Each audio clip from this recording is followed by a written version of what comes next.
It's Bruins Benders Post-Game Live, presented by the Inside the Rink Podcast Network through InsideTheRink.com and the Inside the Rink YouTube channel. Subscribe now and hit the thumbs up. Let's get the comments in the chat. It's already humming for our Bruins banter later on in the show, presented by Evolve ABA. Our 3 up and 3 down comes later in the show. Put in your, Bruins 3 ups and 3 downs for tonight. Another win, and Matty is Nostradamus. He said that they would win these two, and here we are. Did you think that the game against the Blackhawks would be that close? No. I thought they'd win. See, all the games are going to be close because you can't fucking score. Yeah. But I didn't think it would be back and forth like that. No. Tell you what, 3 and 4 in 2 games, 7 goals in 2 games. That's 3.5 a game. 3.5 a game. That's we can do the mathematics here on this program. Yeah, 6 different goal scorers. I'll take that all day long. You want to score 3.5 goals a game? Yeah. The Bruins are going to be pretty good if that keeps up. That's amongst that'll be amongst the tops in the league. Yes, typically the top in the league scores about 3.5 goals a game. Yeah. So there you go. I don't think they can sustain that. We'll see. You never know. You never know. Hey, you never know. No. How about Elias Lindholm leading the club in goal scoring so far? Yeah, two goals. Yeah, power play goals. And I'll tell you what, that line largely struggled. I thought it was probably the worst line of the night, to be honest with you. I didn't think it was a great game for Pasta. They missed a lot of, can you hit the fucking net? I thought Geekie was awful tonight. Oh, Geekie was terrible. In fact, that's a foreshadowing for 3 up, 3 down. Yeah. But Geekie was not good. And I'll tell you what, Morgan, I got news for you. Pasta's looking for you all the time. Yeah. Can you act like you think it's coming? Yeah. Can you be ready to shoot? That was one of the positives with him last year, is when Pasta was looking for him, he was ready to shoot. Ready to go. He seemed surprised when the puck came his way. I mean, I don't understand. There was a few times, on the power play, he has it, in the lower right wing. Pasta has it in the lower right wing circle, and does the cross seam pass to Geekie, and it explodes off his stick. There was another one, he wasn't ready for it. He kind of fumbled it into the corner. He just wasn't. He didn't seem like he was engaged offensively, at least. And then it kind of crept into the rest of his game. It did. I don't know why, because typically last year he's ready to go with those. Yeah. And you got to be feeling like Pasta's looking for you all the time. And so many pucks into his feet or explode off his stick, or he's not quite ready to catch it, or, and it happened quite a bit. They're passing still. Oh, yeah. Yeah. There's much to be desired. I mean, there were times tonight where I'm like, can you just make a pass? Just make a pass and catch it. I mean, look, that's what happened. That's what happens when you have a team full of fourth liners. Yeah, you watch Chicago come down on some of their odd man rushes, and it's tic tac toe, and then a guy's walking down the slot wide open.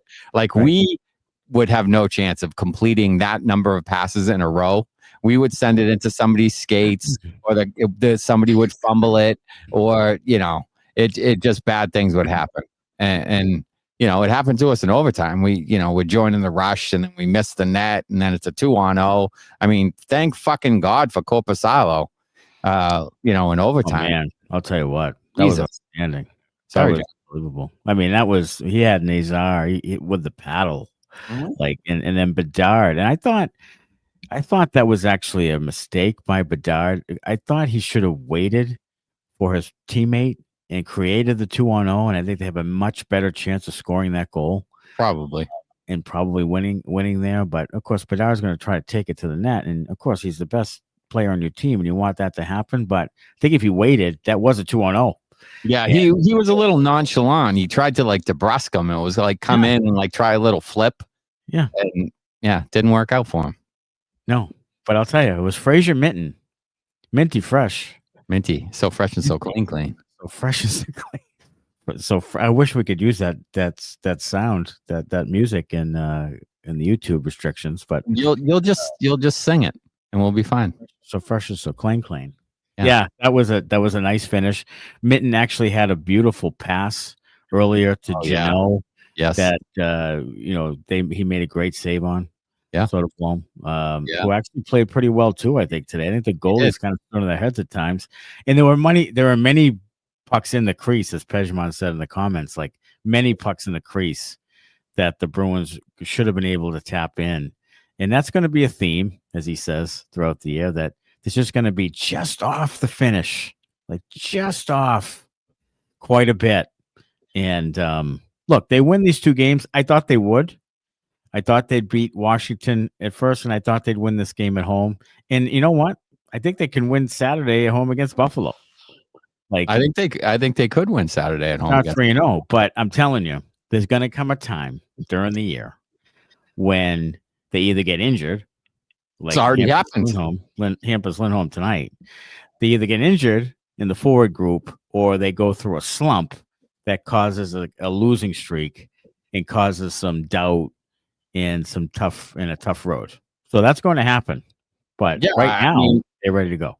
You would hope that, they can minimize some of those losing streaks and you just don't let it snowball so that it gets to, 3, 4, 5, 6, games.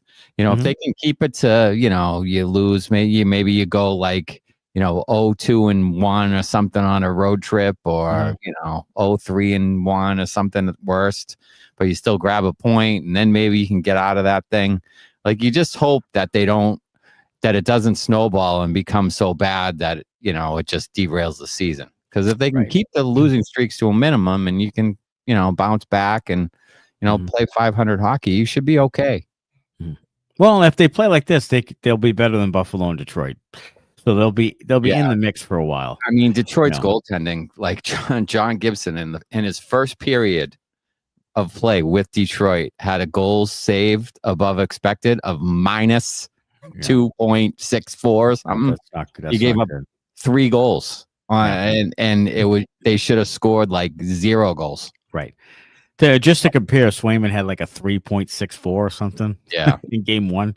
Like that was putrid for Gibson. So that's going to be a problem. I mean, look, they can be better than Detroit and Buffalo, and they can be in that mix. But with the 5 teams above them, Montreal and you have Tampa Bay and Toronto and Florida, and so there's some teams there that are really difficult. But right now, the Bruins are playing the style they need to play. There were still some, I'll tell you what, on video, teams are going to start seeing that trail defenseman. Oh, yeah. In the slot. Like, especially when Middlestat and Minton are the centers. Like, they just don't pick up that guy. And it was a couple of times tonight. Renzel one time.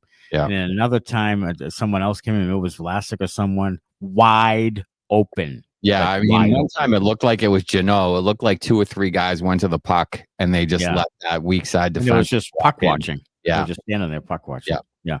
So that's something defensively that they're going to have to tighten up because there's some really good defensemen in the division, better teams. They're going to take advantage of that, and you just can't have that. Yeah. But tonight, I think that one of the good things about tonight was that when they went down a couple of times or whatever, or coughed up the lead, they kept responding. Yeah. And they did put on that was a pretty good offensive effort for them. They put tons of shot attempts on, didn't hit the net as much as I'd like, but they put some shots on goal and they played a pretty decent offensive game and got pucks to the net, got bodies to the net. That was my favorite part. Yeah. That was my favorite part. They got pucks and bodies to the front of the net and created chaos along the front of the net.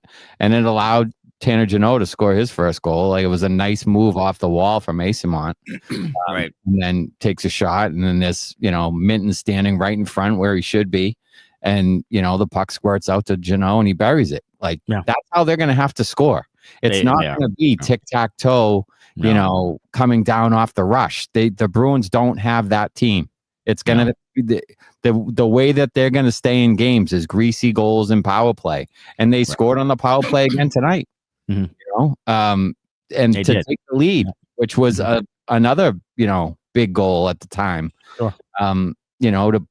To put them in front. So they're getting timely power play goals. And if they can do that, that would go a long way to them, making the playoffs. Yeah, for sure. In the 5-on-3, Peterson and Jaffrey were talking about it in the intermission. 5-on-3 was kind of a disaster, and I think the culprit, was Zacha. Like he was to the left of the goaltender, and a few times they got it low, and Jesus Christ, like he didn't exploding off his net. He would catch it and not even look at the net. Yeah, like why are you standing, the bottom of the right wing circle, and you're not moving towards the net at all once you get the puck? You just stand there, and you're not a threat from there, dude. You're not a threat from where you're standing. You got to take it to the net and make one of those defensemen respect you. And they knew he wasn't going to do it, and he tried to go back to the top, and they got this fucking stick on it. Like, what is he doing? They need more from him. They need, and then Pasta sets him up later in the power play, misses the net by a mile on a little give and go kind of feed. Right. I just he drives me insane because he does have talent and he has a good shot that he doesn't use very often. And if he shot more, he would probably hit the net more often, but he only shoots once in a fucking blue moon. So he doesn't know where it's going really. And it crawls fucking right up my ass. One time he passed the puck and it got deflected. How do you get it past deflected on 5-on-3? Like it got deflected out of the zone. Yeah, that's what I mean. What are you doing? You're just flat-footed, and you don't have any plan. Have a plan when you get the puck, and that's something that needs to be corrected because that just wasn't very good at the end of that period. And then Hampus Lindholm exits. Last shift was just over 8 minutes left in the second. Doesn't come back with a lower body injury. Hope to God it's like a groin or something, and not something to do with his knee. Because look, Kevin Miller had this stuff. Had this type of injury, never was the same, in and out of the lineup. Of course, he was a different type of player, more physical. But man, I just hope it's not the knee in any way because this could be really bad for them. It absolutely could. And, one of the things that we were banking on was having a healthy Hampus Lindholm to really help anchor that decor. And if he's already starting to miss games and is going to miss, who knows how long he's going to be out for, but if he's going to miss a bunch of games again, the D's, it's good as a whole, but once you start getting some injuries and you get into the depth, you're in trouble. Not a lot there. No, you're in trouble a little bit. So, you have to hope that he returns sooner rather than later. Yeah, I mean Jordan Harris will probably step in now. He's been scratched, and he'll probably step in. He's okay, but after 4, 5, 6 games of that, it starts to chip away. And especially if you're a defensive structure, keep the puck out of the net team. You can't have injury problems in your defense. So this is really something to look at and to watch for as we go forward. If he has to do a Cam Neely play every other game type of thing, even that would be tough for them to handle. You can't. Time. You can't have that. Just a little correction too. The Lindholm injury was in the first, not the second. Oh, the first. Okay. Yeah. So yeah, I mean, we'll see what happens with him, but hopefully it's something else. Yeah. And not his knee. It didn't look like Robert Chalmers had something on X where he kind of looked at the last shift by him and nothing really stood out. So I don't know if it's just general soreness. Yeah, general soreness over, locked up maybe, playing back-to-back nights. Groin or something like that, and they're being, precautionary, and hopefully it's, it's nothing too serious. Yeah, for sure.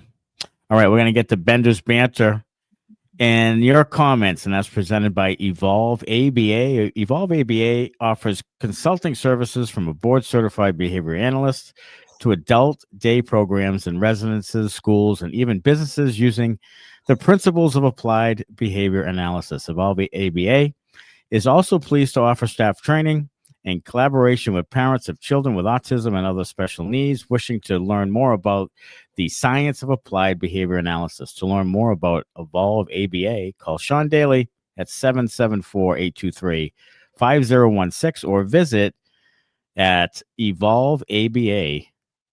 And here's a comment section. And Dan Maynard checks in with middle stat with a goal, Smitty. Maybe we do need more optimistic, Smitty. Yeah. Mind you, I didn't see the goal. I'm watching the box score, so I don't know if it was a fluke. But, look, Middlestad has offensive talent. He does. And he can pass it. He's probably one of the better passers on the team. Absolutely. The problem is that, he just makes some real bad turnovers, and defensively he can be a train wreck. Yeah. He doesn't engage. I wouldn't mind seeing him out there on the first power play unit instead of Zacha. Put him down on that left side, down below. That's what I'm talking about. Yeah. Put him there. He'll try to make a play. Yeah. He might be an adjustment. He had a really nice cross crease pass to Arvidsson that they just got a stick on at the last minute there. Yes. The defenseman got a stick. Yeah. Yeah, but still, on one of the Chicago goals, he kind of fumbles it in the offensive zone, and then they go for a bad line change. Chicago beats him down the ice and scores, and it's just like. And it doesn't seem like a ton of effort. You know what I mean? Like a ton of effort. It's just like my goalie's going to make a save here or whatever. Like it's just like a last gasp, like throw a stick at his leg. And it's just not a lot of extra effort. I need to see more from him, defensively, and I won't say physically, but more like engagement. Like he doesn't seem to really want to battle for pucks. He likes to play with the puck. I mean, we've played with people like that, like in street hockey or basketball or whatever. Yeah. They just want the ball over the puck. Yeah. And then they'll play like hell. Like they'll play great. He wants it on his stick, and then when he has it on his stick, he's fine. But if he loses it or someone battles him for it, like he checks out, which I would rather not have on my hockey team. Yeah, details. Not a details guy. No, not a real details guy. No. Mr. Masters is not a details man. Not a details guy. Matthew Curtis says if it weren't for Middlestad's goal, you could fire him into the sun. I probably would still like to do that.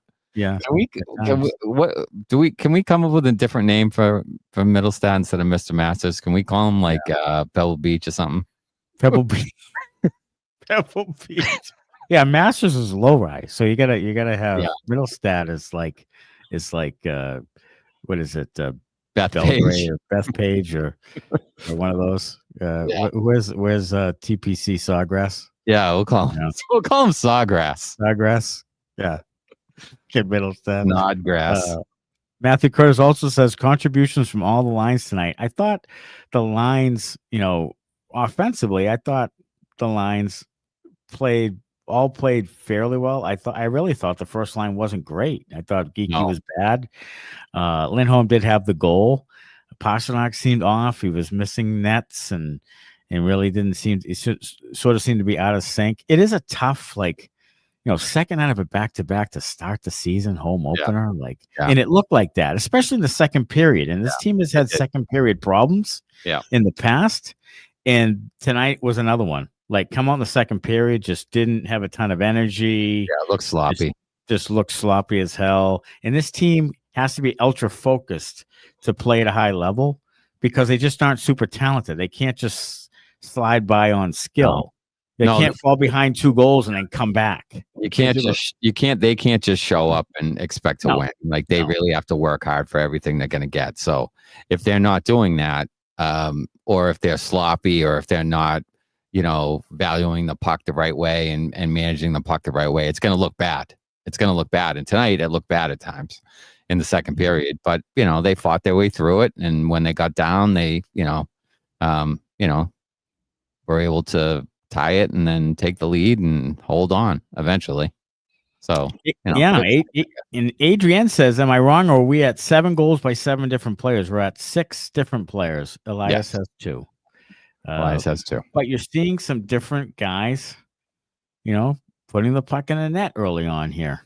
So, and like you said, 3.5 goals a game, 3 and 4. Now, look, Chicago Blackhawks are not the best defensive team. They're not the 96 Devils. This is not. This is not that.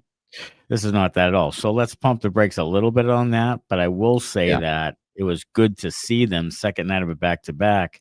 Put a lot of shots on net, get a lot of pucks and bodies to the net, score 4 goals, and get the win. and get the first 4 points of the season. I mean, Soderson played really good for them too. He made some big stops. Yeah, he did. Korpi was lights out in overtime, says T-Boss. He sure was. And that was a great sequence there. You know, that's where the 3-on-3 is just great. I mean, Chicago doesn't want to play any defense, so they're going to be up and down the ice, and they're not going to drag it around and all that. They're going for the goal, and that was a really good high energy 3-on-3, back and forth. Pastrnak had that shot before Bedard's chance, where it's that off angle that you can't take. Like, you can't take that chance to have that off angle shot miss, and it zips around the boards 3-on-3. Yeah, and that's a tough one to take. But Korpi was up to the challenge. Now, Korpisalo was irritated he didn't play more last year.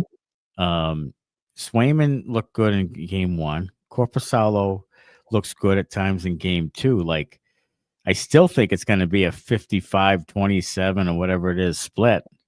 I think Korpi's going to get more games this year. You think so? I think going to get the 30s? Yeah, because they were talking about it a little bit on the broadcast and saying that I don't know if it was Sturm or Sweeney or somebody agreed that Korpisalo should have gotten a few more games last year. So it sounds like maybe it'll be, and it may only be a few more. It might be, 52 and 30 or something. But it sounds like Korpisalo is going to get a few more games. But look, if he starts to suck, then he won't. Right. Then he won't. But if both are playing well, I think he'll get a few more games. We also have that condensed schedule too. Right. Yeah. So you're playing a ton of games in a short period of time. So he might get into the 30s. You might be right. And yes, he has to be playing well to do that. Tonight he looked super focused. That's as good as I've seen him play when it comes to attacking the puck. He was slapping at guys in the crease. Yeah. Like, he was really engaged. He was in net tonight. Dan Manus, some of these young fellas are really proving themselves already. Well, I think there's been some good stuff from Fraser Minton at times. I like Fraser Minton's game a lot. Yeah, I do. And Sturm does. So he plays a mature game for a 21-year-old, and nothing more evident than when he scored the game winner. Because I think 90% of young guys in the league pass that puck. They do. As a 21-year-old veteran on a 2-on-1 in overtime, 90% of the guys in the league pass that puck. That's a good point. Because it wasn't the right play. He held on to it, and he shot, and he scored, and they won.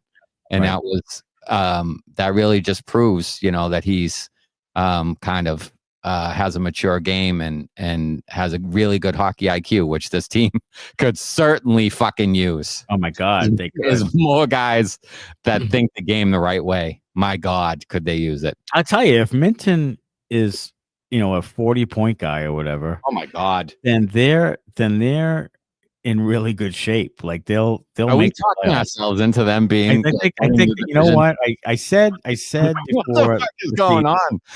I said they'd win these 2 games and they'd miss the playoffs at 78 points. I'm still with that. Like, I still see this team struggle. I want the Benders in the comments to ask you every game if you're going to change your mind. I can't change my mind right now because they played. The Caps game was a good win, but this is a Blackhawks team that's still one of the worst teams in the league. Yeah. I 100% agree. I didn't think they would win in Washington on opening night. I really didn't. I thought they'd win that game, and I don't know why. Yeah, Washington hasn't won a season opener. Oh, I mean, in a few years. Yeah, so there's that. There's that. And they were half asleep. You're like, one of those wise guys in Vegas. Yeah, I look at all the trending. Yeah, trending. Yeah. Heather Dawn says, "Go Bruins." Yes, sir. Yes, ma'am. Yeah, you are right, Heather. Go Bruins. I'll tell you what, it's a good start to the season. And one thing I thought of tonight, after that win in Washington, and they come for the home opener with the new jerseys, that pro shop must have been fucking humming tonight. Oh yeah, there's already like some energy and some hype. Yeah, and here's the other thing: that scrum where Kuraly and Zadorov went to the thing, to the box, and Zadorov cross-checked Nazar a couple of times, and that whole thing. I'm going to say it right now. This team, for different reasons, might be one of the more likable Bruins teams just because of the nature of Neanderthal Bruins fans that love this type of shit. Like, they're going to love this team. Oh, yeah.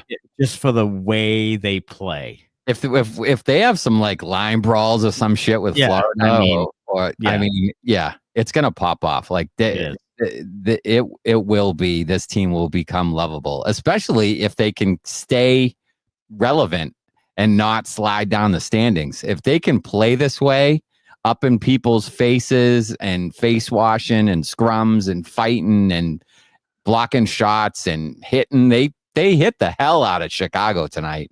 Zadorov was crushing people all over the ice. Like, they were really bringing the physicality. If they can continue to do that, the team will the fan base will fall in love with them. 100%. They will. They will. I mean, I'm watching that scrum and I'm just thinking that's like mid 80s Bruins right there. Well, they loved it when Costa took the penalty on the puck that popped up in the air and then just went around hitting everybody for the next minute and a half. The fans loved it. They loved it. Yeah. I swear to God, sometimes I think Bruins fans don't give a shit if they score. Like, as long as they're taking people's heads off, they don't care. Like, this is almost like roller derby sometimes. Yeah. Well, they don't care about the points. They just care about someone getting hurt. Like, they just want the Bruins to go out and just maim people. Yeah, I think if you really want to get that crowd on your side, you send out your fourth line or your third line, or it doesn't matter because they're the same thing. Early in a game, and you just have them crush people. Yeah, you do. You just have them run around and crush people. Go out of their way to make hits. Yes, and you will get the crowd on your side early. And I think that could be a recipe for this team. I'll tell you what, I have fallen in love with Nikita Zadorov. And one of the reasons why is he cross-checks Nazar a couple of times. They're in the scrum and everything. Then he has this "who me" look on his face, like, what do you get me for? You get me for 2 or 4 or what do you got? What do you got? And he's standing next to the ref, and I'm just like, that is priceless. He's out, and he leveled Burakovsky one time, like, just drilled him at one point. Yeah, and then it was the defenseman there, Hansel. Renzel coming down the boards, and he spun and he just drove his head right into the dash. He did. And I'm glad I didn't call it, because don't put yourself in a prone position. Don't, especially not against him. What are you What are you doing? That's nuts. Turn yourself into a vegetable? That's nuts. That was nuts. And when he cross-checked Nazar a couple of times and Nazar turned around and looked, he was like, oh my God. It looked like it was like looking at King Kong in like one of those movies. Yeah. Like, oh my God, how do I get out of here? Pejman says there was a dozen pucks in the crease tonight that just needed to be tapped in and somehow stayed out. That will be a theme all season long, and I think it will at times for sure. Yeah, not enough. Not enough finish from a lot of those guys. T-Boz said it's nice to see Minton with that kind of confidence in overtime, and Smitty's talked about it. Like, that's a great decision to shoot it and to score it. And not a lot of young guys would, No. They'd put himself in like no man's land. They'd hold on, and not have any angle or just put it in the pads. But he took the shot and made it. Dan Maynard says, if we can fix these problems, we will be on track for postseason. This is already a better team than last year. It is. I mean, last year's at the end of last year was a complete dumpster fire. I'm not sure if this is a better team than the start of last year, talent-wise. But I will say that they seem to buy in early. The structure is better. The camp was better. Yeah. All that stuff. They were more prepared to play at the start of the season than last year, obviously. Yeah, so, we'll see when they go up against, the Winnipegs and the, Colorados and the Dallases and the, Floridas, in the Carolinas of the world, and see where they stack up against those teams. Because the Bruins last year got blown out by by playoff teams. And if, they're going to need a really solid defense. Right now they're minus Hampus Lindholm. They're going to need Swayman to be, the Swayman that played opening night and not the Swayman of last year. So we'll see how that all shakes out. But right now, it looks pretty good.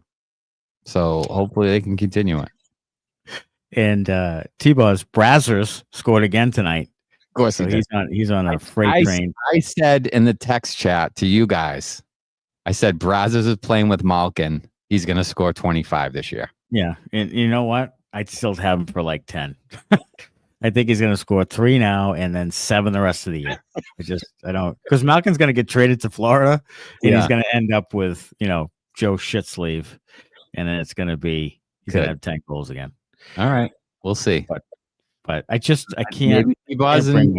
Maybe T-Boz and Matty need to make another wager. Maybe have another wager. Yeah, maybe. Travis Howard says Hampus out long term. Not sure yet. I just looked on X. I didn't see any updates.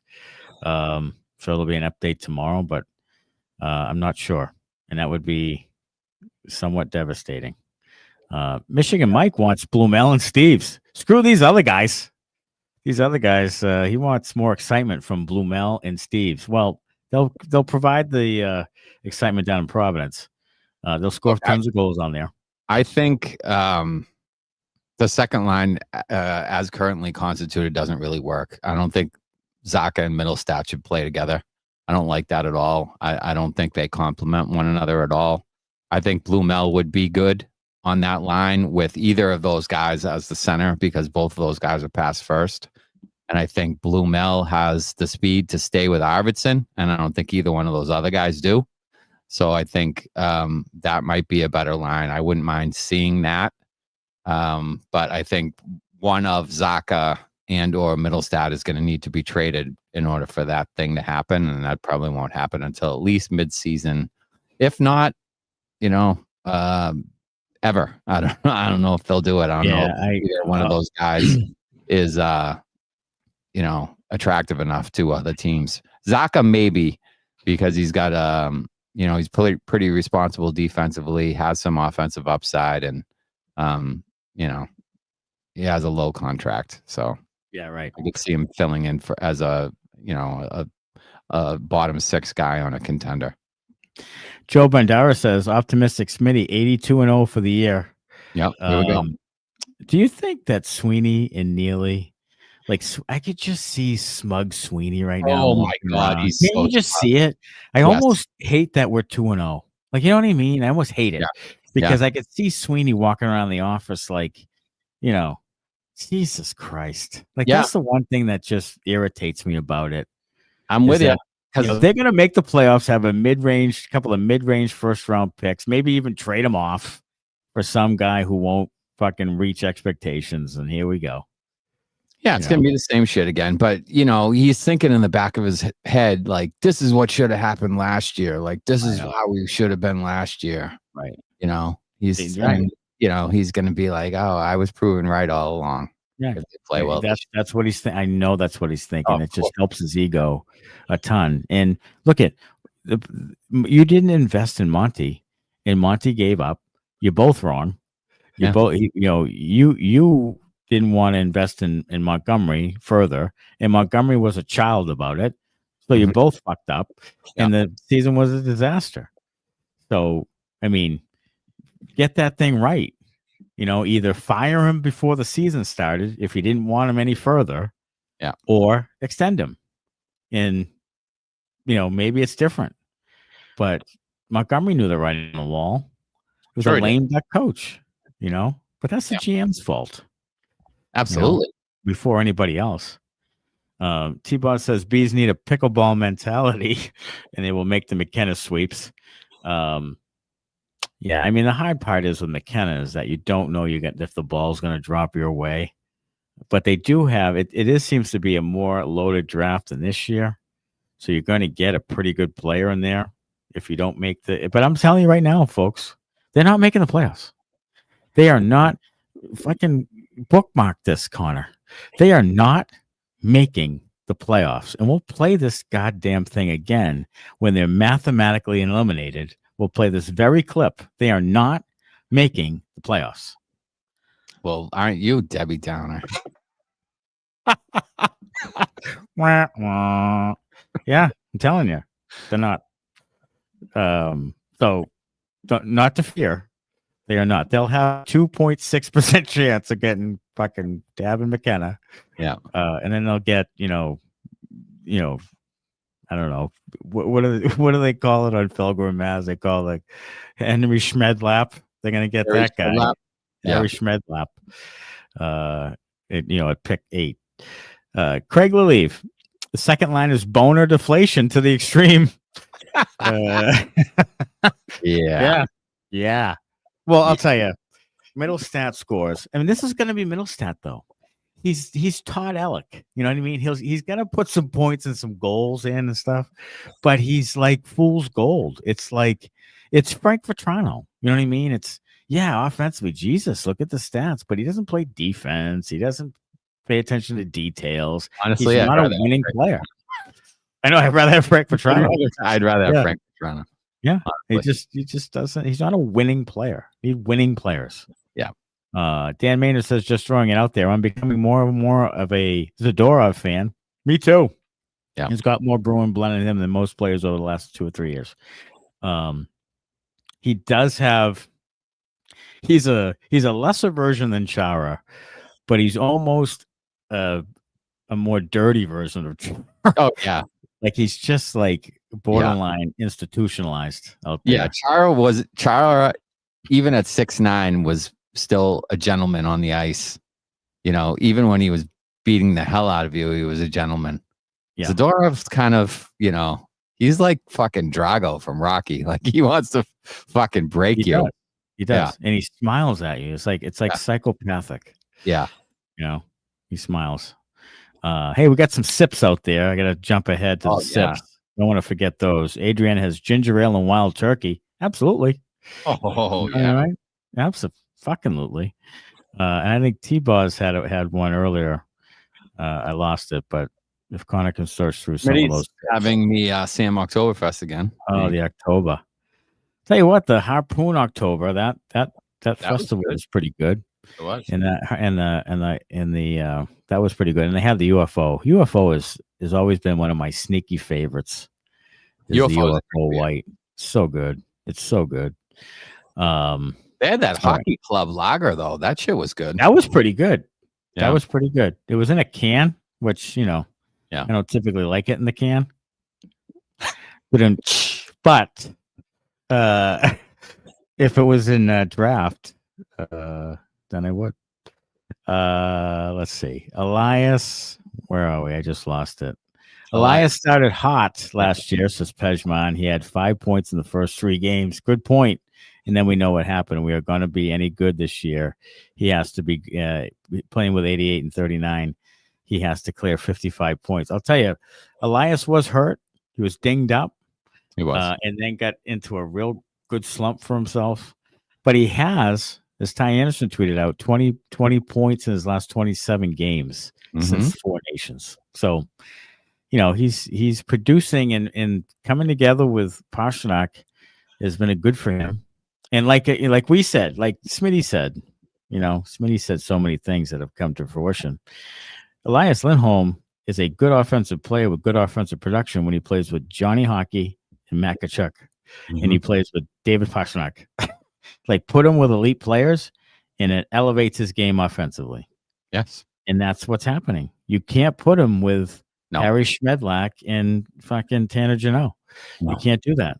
And no offense to Tanner, but you can't. Ever since 4 Nations, he's been good. Yeah, he's been good. Yeah. And so, if 4 Nations gave him his confidence back, great, because we need it. That's what we need him to play like. So if he found it there, fantastic, and hopefully it continues on because he's going to be here for a long time. He's not going anywhere. No, hopefully someone else will elevate to the number 1 center role, and he can slide into number 2 center and win draws and be that guy, and that would be probably you would be better off as a team, as a whole, if James Hagan, say, in a year or two, took that number one center job right away from him. Sure. Yeah. You would. Fingers crossed. Elias, he slips into the Selke thing again.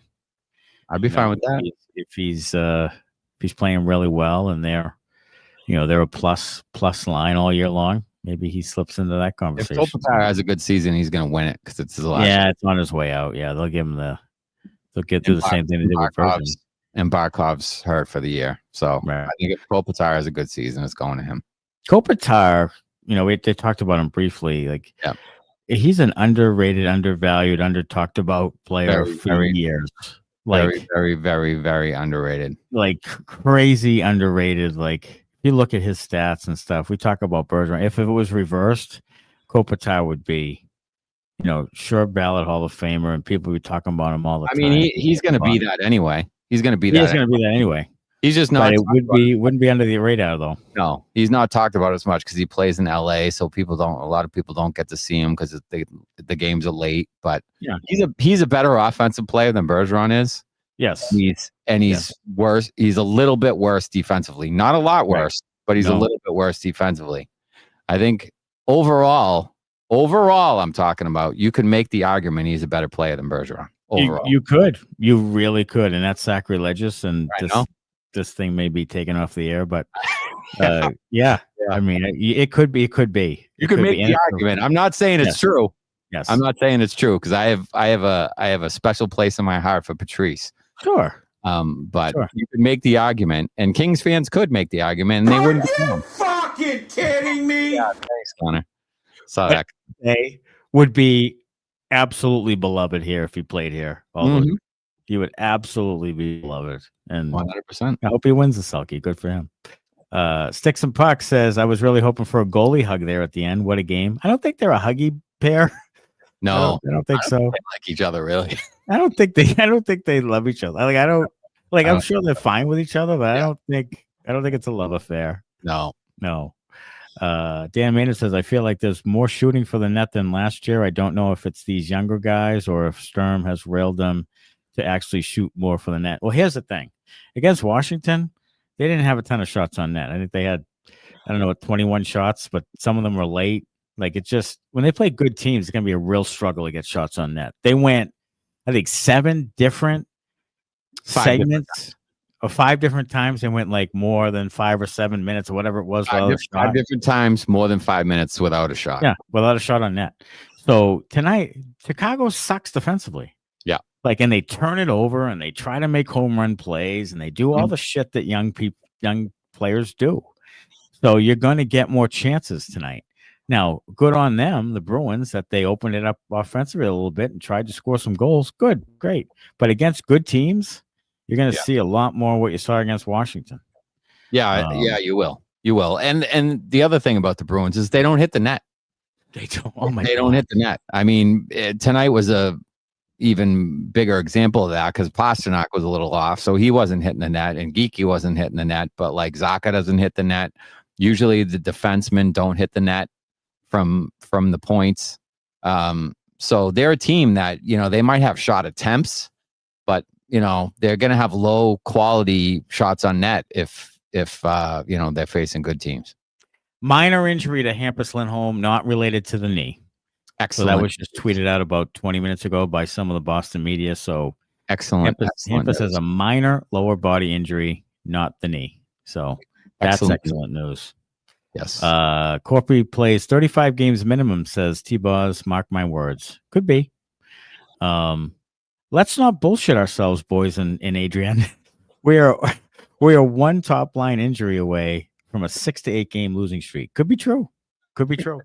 Pastrnak gets hurt, and you can. Oh my God! Pastrnak gets hurt. We might as well just turn the whole damn thing off. Oh my God! You can punt the regular season goodbye. We won't be doing post-game live. We'll be doing a drunk sad fest. Yes, we will. We're doing the Bruins wake every night. Yeah, that would be disastrous. Yeah, knock on wood. Dan Maynard says, question, with Sturm at the helm, with the team looks right now, Could we see an actual Bruins culture to show? I think you're starting to see some culture.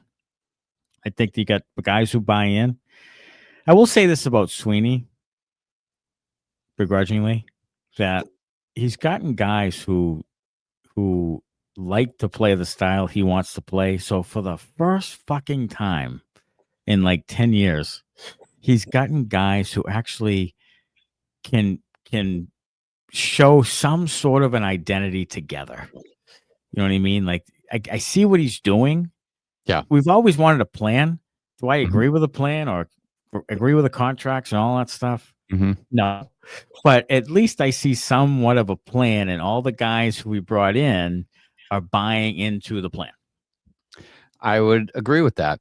I think that what you need, though, is you need that in a bottom six. The tough to play against, the scrums, the physicality, the whatever, and then you need some talent up top. Ideally, you're like Florida, and your talent up top plays the same way as your bottom six guys do. But I don't think the Bruins to reach that level would have a long way to go. You know, Pastrnak plays physically-ish. You know, Geekie plays physically-ish, but they're not in scrums. They're not in people's faces. They're not Sam Bennett. They're not Sam Reinhart. They're not Brad Marchand. They're not, they don't play that way consistently like Florida does top to bottom. You know, you got a handful of guys who play that way. But the Bruins need more offensive talent to go along with, some of the guys who are, irritants and in your face. They do. I mean, it's set up if you get a couple of really good young offensive players. It's set up for a good little mix there. Sure. But you just need those good dynamic offensive players. Yeah, and those aren't hard to come. Those are hard to come by. Yeah, those are really hard to come by. Michigan Mike says Beecher hasn't played yet, and then Dan Maynard says Michigan Mike, don't trigger Smitty.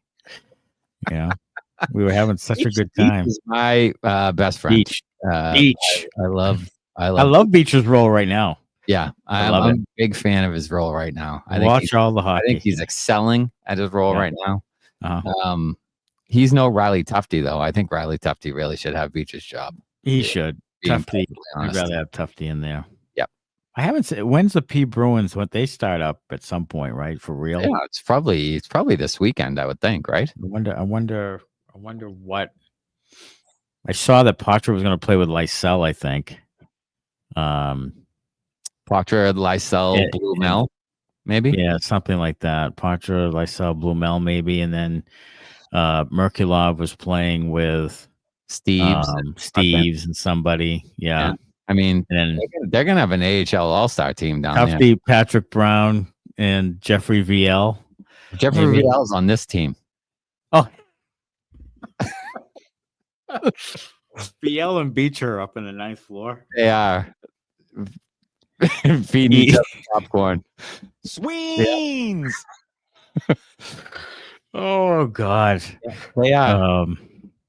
I'm not sure why you signed Beecher to put him on the T-Boz ninth floor. says Braza scores 30. So 30. You have to bet with them. You have to bet with T-Boz. Braza scores 30. Okay. Yeah. If I can go under 30, you know what? I'll go under 25. Yeah, you go 25 and above. I'll go 24 and below. How's that? And then we'll wager something. 25 playing with Malkin. I'll tell you, if he scores, I'll tell you what, I will get my hat and put it on. What'd you say? You said you were gonna eat your hat or streak naked. I was gonna eat my hat. Yeah, I'm gonna eat my shorts that he's gonna eat. He's gonna eat my shorts. Yeah, I just don't see that happening at all. He's gonna. I'll tell you what. He will struggle to get 10 goals. He will. T-Boss says, "I own all the relevant Bender swag. What is left to wager?" That's a good question. And thanks for buying. T-Boss says a guest spot on post-game episode. I reckon. Oh, we can make that shit happen. We throw T-Boss on. We can make that shit happen. We'll throw T-Boss on. Yeah. Sure. We'll make a Brazzers shirt and send it out to him. Yeah. Brazzers.com. Yeah. And then put Justin Brazo's big 6'6" fat ass on there. That'd be great. I think you should 6'6" Brazo. Yeah. wax statue. Yeah. I was going to say something, but I decided against it. I tell you, Smitty's turned a corner this year. Yeah. Christ. Peshman says for this team to make the playoffs, way too many things need to go right. We've talked about that. We have. Swayman has to be back to elite form. Second line looks like an NHL second line. D is healthy and special teams are impactful. Yes. Like once you get to 7 or 8 ifs, buts, ifs, ands, and buts, they never all work out over the course of the year. So again, they're not making the playoffs. But it's going to be a fun team to watch probably when they beat the bag out of people, I guess. Yeah. Hopefully that's what they do, and it's entertaining. We talked about this on one of the regular episodes. There's too many ifs. So usually you don't have 7 or 8 ifs all go your way. You might be lucky and have 1 or 2 go your way, but usually all of them don't go your way. And the Bruins really need all of them to go their way in order to be a playoff team. And it's probably not going to happen. But that's why they play the games. That's why they play the games. It's funny you mentioned that. Adrian says she wants T-Bone on as a guest and Dan Maynard. We actually have a new thing where you can send in a video. Yes. And you can email it to us. We have had a submission that we're going to play on the regular episodes. Yes. So if you want to make a video and send it to our email, bruinsbenders@gmail.com. Yes. We will get it on an episode as long as it's not, I mean, stupid or can't be naked. Don't be nude, unless you're female. Yeah. If you're male, don't be nude. Don't be nude if you're a male. Don't be racist. Probably. Don't do that. Don't say extremely inappropriate stuff. If you keep it to hockey, you'll probably get on the. You will. You will. Yeah. So we're doing that on the regular episode. So go ahead, send us the video submission. We'll see if says T-Boz. We'll see if T-Boz makes the cut. I mean, maybe he's terrible at this. I don't know. Maybe. He's probably not, because he's good in the comments, so he's probably good at it. But we'll see.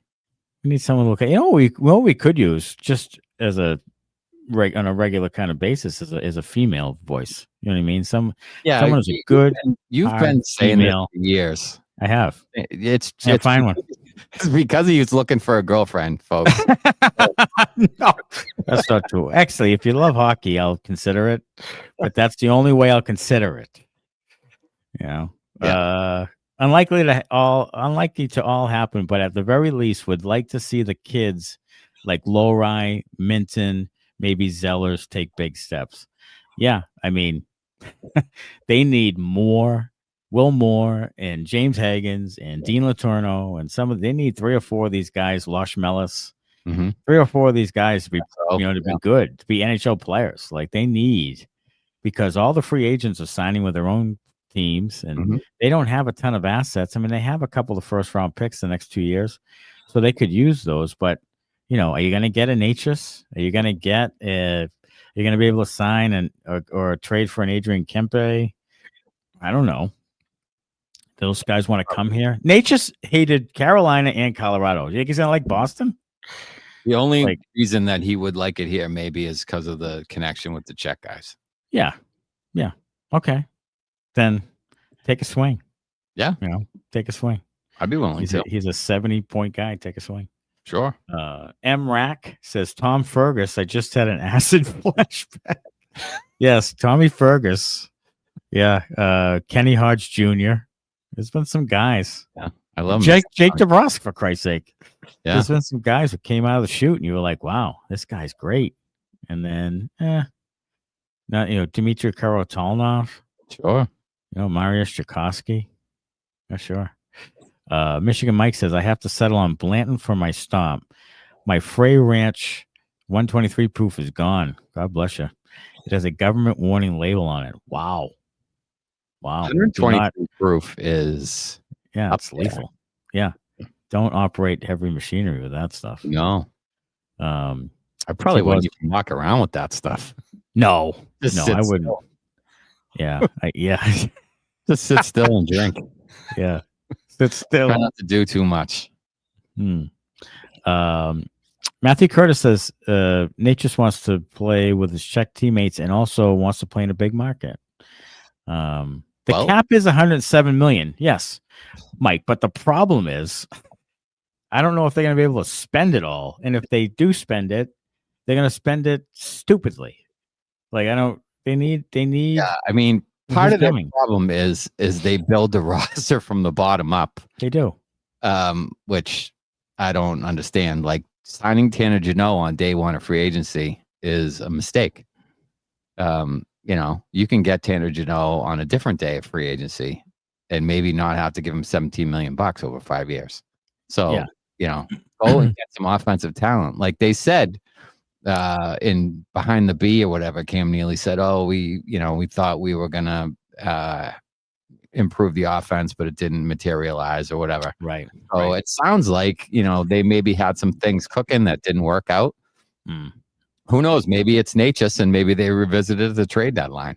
Yeah, maybe that's where they're really keen on is getting Natchez for the check guys. And then, Jesus, you get Natchez. If you get Natchez and you're in it, like, Jesus, you know, maybe they do sneak in and they do, you know, they are a little dangerous. They are a little dangerous at that point. Yeah, I think. At that point, Jesus Christ, yeah. You get a hot goalie and, you know, a little scoring, the power play gets hot, you know. Yeah. Jesus. Who the fuck knows? Who the fuck knows? Who the fuck knows? T-Bow says Stag Jr. 132 proof is smooth as can be. And Zach Haste is sipping the Tequila Caesar tonight. Very nice. I love that everybody's out here just drinking. They're just drinking. Thirsty Thursday, for Christ's sake. Thirsty Thursday. Connor. If you guys wanted to give some of these folks who are thinking about making a video a little inspiration, we could show them the one that we already have before next week. We could. Oh, you give them these people a little tease? Yeah, give them the teaser. We've had it ready. I mean, let's tease it. Yeah, fucking throw it up there. Let's tease it. What's up, guys? I'm gonna try to be quiet to not wake my wife up, but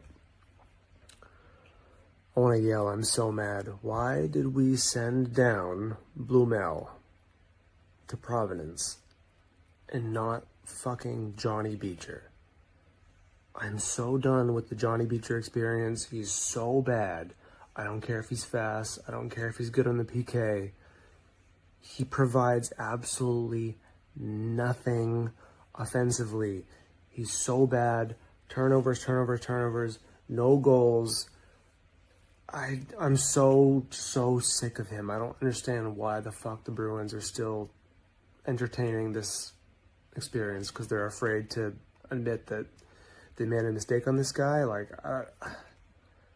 I'm so mad. I'm so done with this guy. There it is. And a good start with Johnny Beecher. Yeah. I mean, he knew that he was sucking up to me with that video. He knew that we would play it, you know, if he attacked Johnny Beecher, because, you know, he's a man after my own heart right there, going right after the beach man. He knew. Yeah. He knew he did. He did. Fuck Beecher is correct, Zach. Yeah. I mean, Bruins 1970 says Beecher and Blumel are irrelevant, not worth waking your wife. Get in there. Yeah. I mean, yeah. Get in there. So there's that part of it too. Like, you can yell a little bit.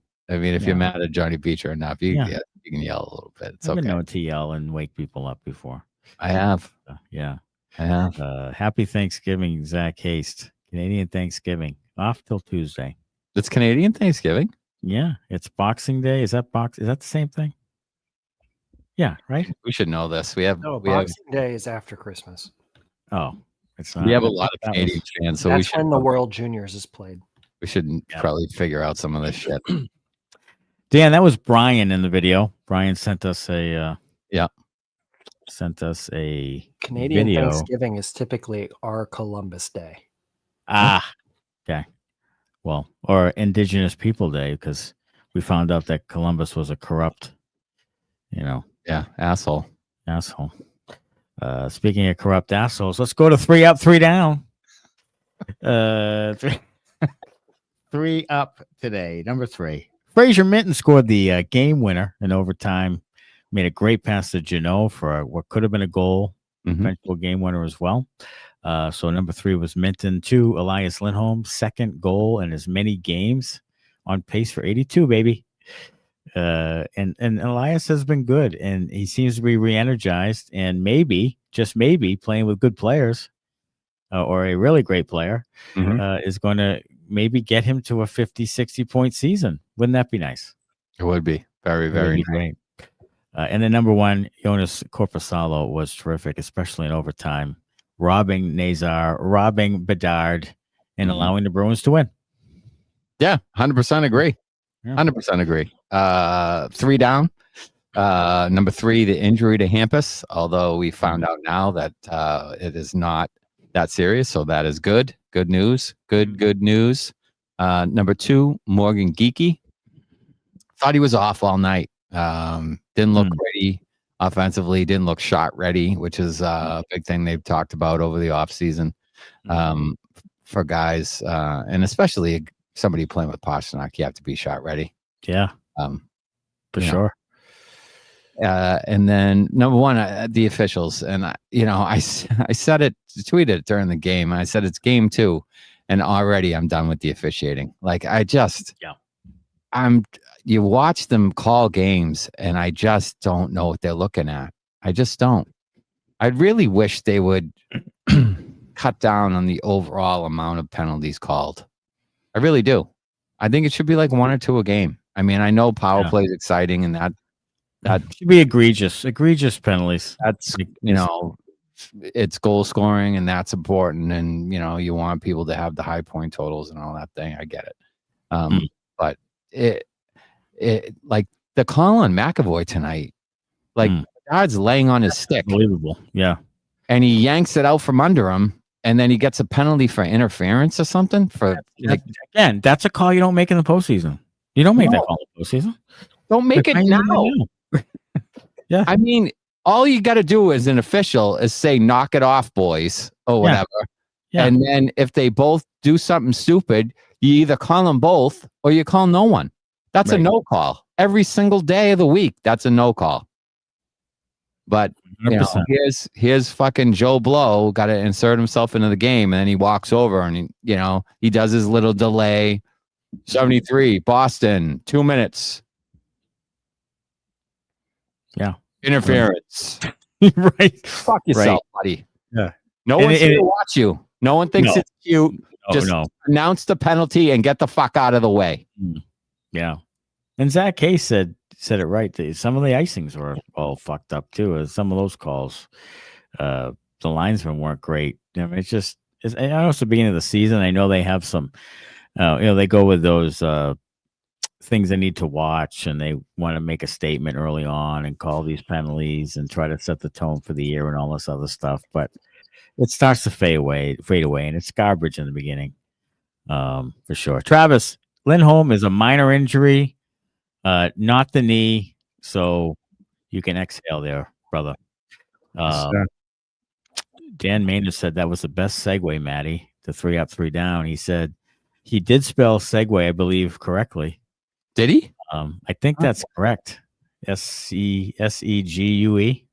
Yeah, that is correct. I think it is. And also, Matthew Curtis makes a good point. Poitras passes that puck in overtime and doesn't shoot. Probably so.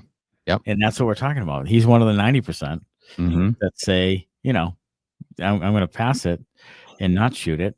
And Minton shot it at the right time with a good shot on net. Yeah. All right, look ahead. Saturday at 7 p.m. at TD Garden, the Buffalo Sabres, who lost tonight 4-0 to the Rangers. Rangers scored 3 in the third. The Sabres did not score. Alex Tuck 6 shots. Tage Thompson had 5 shots on net, but they were shut out. And the Bruins have a chance to go to 3-0 to start the season. And then Tampa on Monday, go in 3-0 to the Tampa game Monday and a matinee, get a little bloody. Oh, yeah. What do you say? Get after it. Get after it. 100%. Oh, God. Hey, great job tonight, everybody. Another good post game. We'll be back at it Saturday night. Again, hey, get some merch. Get 20% off. Sorry, John code. Get yourself some more merch. Even T-Boss has merch. He has all the merch. I think everybody needs to match T-Boss. So get on right now and get some of the Bruins Benders merch. All right, so Saturday, Oh. Thanks a lot. Bye-bye.